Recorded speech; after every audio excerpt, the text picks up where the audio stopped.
हूँ आपकी online class लेकर। बच्चों, अब तक मैंने जो भी पाठ्यक्रम पढ़ाया है आपको, उम्मीद है वो सब आपने अच्छी तरह से लिख लिया होगा और याद कर लिया होगा। बच्चों, आप लोगों की शिकायत रहती है कि मैडम जो व्याकरण है या जो संस्कृत है वो बहुत हार्ड है, हमसे याद नहीं होती, हम रूप याद कैसे करें, शब्द रूप कैसे याद करें, संस्कृत हमसे लिखी नहीं जाती, हमसे याद नहीं होती, बहुत कठिन काम है संस्कृत याद करना। तो आज मैं आपको ऐसे आसान उपाय बताऊंगी जिससे आप आराम से, आसानी से कोई भी पाठ्यक्रम, चाहे वो हिंदी हो, चाहे वो संस्कृत हो, चाहे वो अंग्रेजी हो, आराम से याद कर सकते हैं। तो देखिए वो कौन कौन से आसान उपाय हैं। देखिए, कोई भी पाठ्यक्रम शीघ्र कैसे याद करें या पाठ्यक्रम को शीघ्र याद करने के आसान उपाय अब मैं आपको बताती हूँ, आप किस तरह से शीघ्र याद कर सकते हैं। सबसे पहला पॉइंट है आपका सकारात्मक। सकारात्मकता लाइए अपने अंदर। जो भी हमारे सकारात्मक विचार हैं उन्हें पैदा कीजिए, ये मन से निकाल दीजिए। जो भी नकारात्मक विचार है उन्हें क्रॉस कर दीजिए मन से। हर टॉपिक को ये सोचिए मैं याद कर सकता हूँ। सकारात्मक विचार लाइए, ये हमेशा सोचिए मैं ऐसा कर सकता हूँ। कभी भी मन में ये मत लाइए कि मैं ये नहीं कर सकता, यह बहुत कठिन काम है या मुझसे नहीं होगा। हमेशा ये सोचिए कि ये भी इंसान ही करते हैं और मैं भी एक इंसान हूँ, मुझे भी ऊपर वाले ने बराबर का दिमाग दिया है, तो मैं क्यों नहीं कर सकता, अर्थात मैं इसे अवश्य कर सकता हूँ। हमेशा ये सोचिए मैं कर सकता हूँ, नहीं कर सकता, इस विचार को अपने दिमाग से हमेशा के लिए निकाल दीजिए। दूसरा है अपने सभी जरूरी काम पहले कर लीजिए। मतलब मान लीजिए आप पढ़ने के लिए बैठे हैं तो अपने जो जरूरी काम है वो निपटा लीजिए। मान लीजिए आपको पानी पीना है, प्यास लगी, आप सोचो बीच में उठ के पी लेंगे, नहीं, पहले आप पी लीजिए। वॉशरूम जाना है, पहले आप चले आइए, जिससे आपका जो दिमाग, आपका जो माइंड है वो इधर उधर डिस्टर्ब ना हो। सारे जरूरी काम आप पहले करके निश्चिंता के साथ पढ़ने बैठे और सकारात्मक विचार अपने मन में लाएंगे तो देखेंगे कि कितनी जल्दी आपको याद हो जाता है। दो टॉपिक मैंने बताया आपको, 2 पॉइंट। पहले तो सकारात्मक विचार मन में रखिए, नकारात्मकता को छोड़ दीजिए। दूसरा है अपने जो जरूरी काम है, जैसे वॉशरूम जाना है, पानी पीना है, सहेली से फोन पे कोई बात करनी है, कुछ भी है, वो सभी जरूरी काम समाप्त करके आप तब इत्मीनान से, शांति के साथ पढ़ने बैठिए। तीसरा है पाठ्यक्रम जो भी आपको पढ़ना है, चाहे वो कोई भी विषय हो, हिंदी हो, इंग्लिश हो, संस्कृत हो, सामाजिक विज्ञान हो, उसे समझने की कोशिश कीजिए। उसको रटिए नहीं, कोई भी चीज आपको रटनी नहीं है, आपको अच्छी से समझनी है। और समझेंगे कब? जब मन को वही केंद्रित करेंगे। आपको मन को वश में रखना है, ये नहीं आप किताब लिए बैठे हैं और मन इधर उधर आपका घूम रहा है, सहेली के पास और किसी दोस्त के पास, कहीं इधर उधर। आप पता चला पढ़ने तो बैठे आप किताब और इधर उधर मेले में आपका दिमाग घूम रहा है या आपका सिनेमा हॉल में दिमाग घूम रहा है, तो नहीं, वहीं को दिमाग को केंद्रित कीजिए जहां पर आप खुद मौजूद हैं और किसी भी टॉपिक को समझने की कोशिश कीजिए, रटने की नहीं। आप रटेंगे नहीं, सिर्फ और सिर्फ समझेंगे।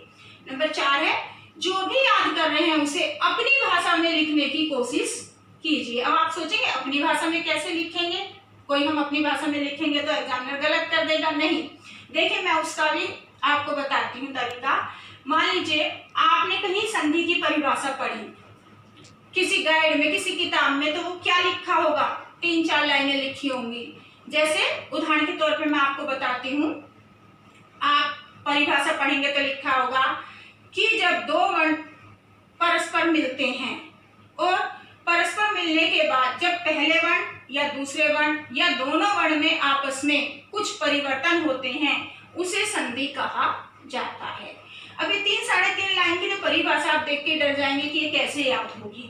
भाषा ऐसी कि सर के ऊपर से गुजर रही है, तो आप उसको समझिए। अगर आप समझेंगे तो सीधे सीधे आप कह सकते हैं 2 वर्णों के मिल को संधि कहते हैं। बात तो वही हुई। मान लीजिए हमने इधर का अ और आ, 2 वर्णों के मेल को, दोनों को मिलाया, दोनों में जो परिवर्तन हुआ उसे हमने क्या कहा, संधि कहा। बात तो वही निकल के आ रही है कि 2 वर्णों के मेल पर, 2 वर्णों के मेल पर अर्थात 2 वर्णों के मिलाने पर पहले वर्ण अथवा दूसरे वर्ण अथवा दोनों में जो परिवर्तन होता है उसे हम संधि कहते हैं। और आपने सीधे सीधे क्या कह दिया, 2 वर्णों के मेल को संधि कहते हैं। बात तो वही हुई, बात वही हुई। आपने संक्षिप्त रूप प्रस्तुत कर दिया और उन्होंने दीर्घ रूप। इसी तरह से हर टॉपिक को अपने हिसाब से लिखने की कोशिश कीजिए सरल भाषा में, फिर उसे याद कीजिए, वो आसानी से याद होगा। नंबर 5 है याद किए हुए को दूसरे को समझाने की कोशिश करें। जो भी आपने याद किया हुआ है, अगर आप स्कूल में हैं, कॉलेज में हो, तो अपने किसी फ्रेंड को, अपनी किसी सहेली को उस टॉपिक को समझाने की कोशिश कीजिए, पढ़ाने की कोशिश कीजिए, और फिर देखिए आपको कितनी जल्दी वो याद हो जाता है। आपने पढ़ा भी होगा बच्चों कि विद्या धन ऐसा धन है जो कैसे बढ़ता है, बांटने पर बढ़ता है, जबकि और सब धन क्या है, बांटने पर कम हो जाते हैं। तो जो विद्या रूपी धन है, इसका मामला उल्टा है, ये जितना हम बांटेंगे उतना बढ़ेगा। तो यदि हम अपने याद किए हुए को दूसरे को समझाएंगे, किसी अगर घर पे हैं बहन भाई को समझाने की कोशिश कीजिए, छोटे बहन भाई होंगे उन्हें समझाने की कोशिश कीजिए, स्कूल में फ्रेंड को समझाने की कोशिश करेंगे, तो वो हमारा ज्यादा याद हो जाएगा। फिर है अगला पॉइंट, याद करने के बाद 2-3 बार लिख कर देखें। जो भी आपने याद किया है, चाहे कोई भी विषय हो, उसे आप 2-3 बार लिख कर जरूर देखें बच्चों। 2-3 बार लिखेंगे तो जो आपकी गलतियां हैं आपके खुद पकड़ में आ जाएंगी और आप उनको सही कर देंगे, और फिर आपको समझ आ जाएगा हम कहाँ गलत थे। फिर दोबारा याद करेंगे, फिर लिखेंगे, फिर दोबारा याद करेंगे, लिखेंगे, तो जो भी आपकी गलतियां वो खत्म होती चली जाएंगी, और एक टाइम ऐसा आएगा जब आपकी सारी गलतियां खत्म हो जाएंगी और आप साफ और शुद्ध लिख पाएंगे। अगला पॉइंट है रात को सोते समय एक बार पुनः पाठ्यक्रम दोहराएं।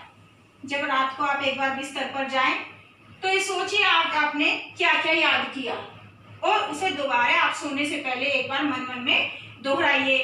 उससे क्या होगा, आप जब दोबारा उसे दोहराएंगे तो आपको नतीजा मिलेगा कि आपका वो सारा पाठ्यक्रम अच्छी तरह याद हो चुका है।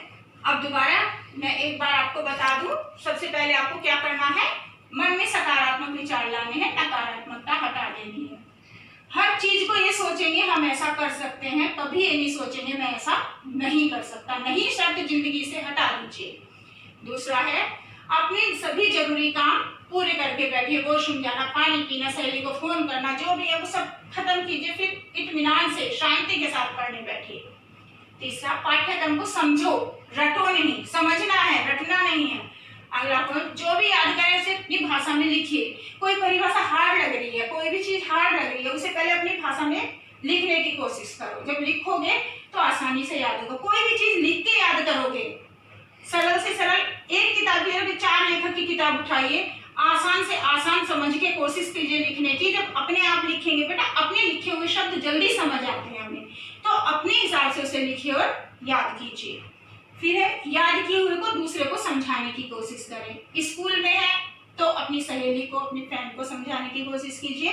घर पे है तो अपने छोटे भाई बहन को समझाने की कोशिश कीजिए, या अपनी मदर से कीजिए, मदर को टॉपिक बताइए और उन्हें समझाने की कोशिश कीजिए। अगर कुछ भी नहीं है, आप घर पर हैं और आपके पास कोई नहीं है समझाने को, तो आपको क्या करना, आईने के सामने खड़े होइए और आईने को कोई व्यक्ति समझिए, उसे समझाने की कोशिश कीजिए। सबसे आसान ट्रिक है आपकी याद करने की। अगला पॉइंट है याद करने के बाद उसे 2-3 बार लिख कर देखिए, जिससे आपकी सारी गलतियां आप स्वयं ही सुधार लोगे।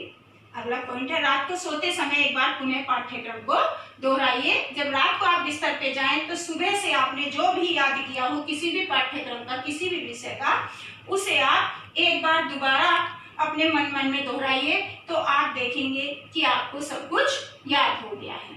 धन्यवाद।